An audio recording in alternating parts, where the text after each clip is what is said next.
and that is with the editor-in-chief of Washingtonian magazine. Because as you know, Congress is back in session next week. What better way to prepare than with a classic best and worst list?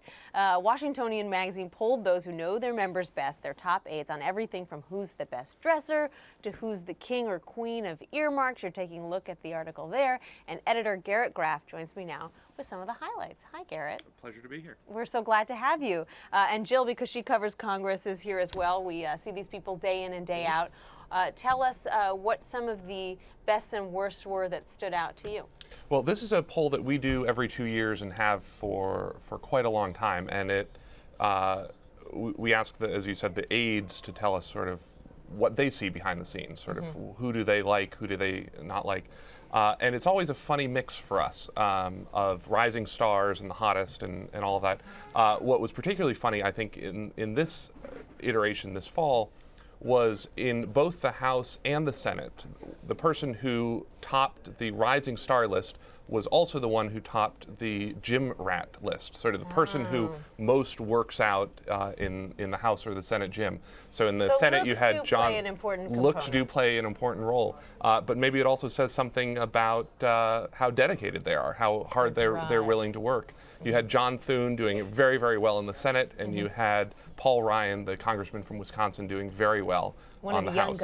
One of the young guns. One thing that I thought was interesting here in the best and worst of the Senate, you got your surprise standouts. Al Franken came in first, then Scott Brown. But they also topped the list of biggest disappointments. Scott Brown came in first, and Al Franken and John McCain came in second. So what's that about? Well, you have a lot of partisan votes going, I think, there, where Democrats will write in someone as a rising star and Republicans will write them in as a biggest disappointment. But Franken, sort of sum total in the poll, actually comes out really well. He gets both the funniest, he's a rising star, he's a surprise standout, and he also is one of the least likely to star in a scandal.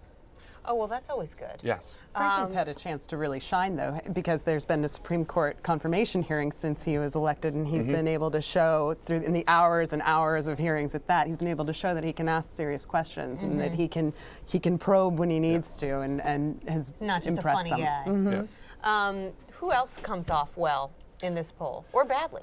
Well, one of the things that I think sort of bodes well for Dick Durbin after this November, if Harry Reid ends up out one way or another as the Democrats' leader, is Dick Durbin both wins most eloquent and hardest working, which is a good category there.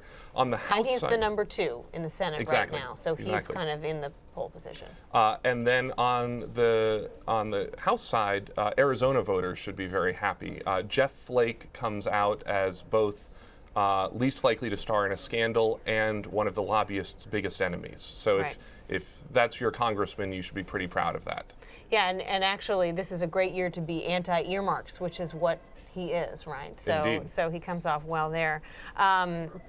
Talk a little bit about, we were just looking at the ad a couple of minutes ago. John Barrasso, I saw a picture of him up there in the ad. He comes off as brainiest. The brainiest category for us is always an interesting one, and one where, again, you have a lot of overlap between people who are voted most eloquent, hardest working, and brainiest. Paul Ryan also doing very well in the brainiest category.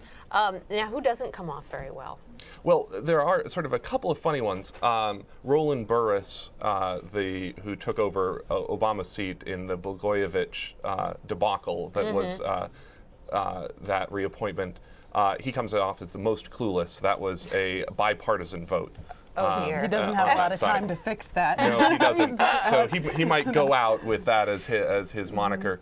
One of the other sort of funny ones is David Dreyer, congressman from California, seems to do very well in the poll. He is eloquent, he's brainy, he's best dressed, but at the end he's also going to be one of the people most likely to star in a scandal. Why does he have that reputation, Jill? I think he has been part of he was part of the Republican Party that got into so many scandals when they were led by Tom DeLay and the Abramoff scandal was hitting and all of that. He was always sort of in the wings and connected to the people who were touched by scandal. At the same time, he managed to stay out of most of those things. But he's also, he is a very hard worker. As the top Republican on the Rules Committee, he's there late nights. He's on the floor all the time, having to really toe the Republican line.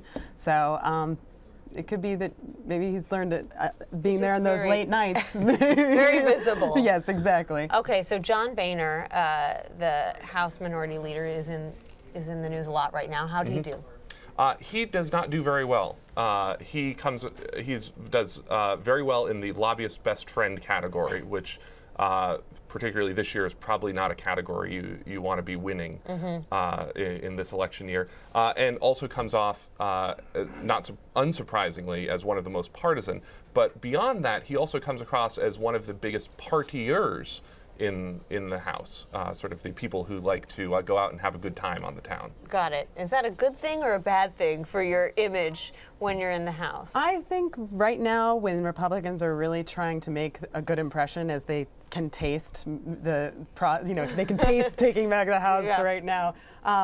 It's not such a good thing, and I think that's why you see the Eric Cantor, Paul Ryan, Kevin McCarthy crowd trying to brand the Republican Party on their own with their whole young gun, anti-Republican establishment, or anti the old Republican establishment. You see them really trying to promote that brand rather than the sort of Washington old school cocktail party type of thing. Garrett, you know what I always wonder when I see these lists is, do you get deluged by calls from members of Congress or their offices saying, hey, that's not fair, take us off of that list, how could you do this to us? We almost actually never hear from congressmen on this list. It's sort of a funny thing. I think the people who don't do well don't want to draw any more attention to it. Right. But as you can imagine, this is a list that plays very big in Peoria, as they say. There are a lot of hometown papers that follow this, hometown TV stations, hometown radio stations that pay pretty close attention to how their congressmen and senators do. You're not getting followed home at night then? No, I hope not. Good to know. All right, well, Garrett Graff, we really appreciate you being here with us and sharing the Washingtonians' best and worst of Congress with us today. Thank you so much.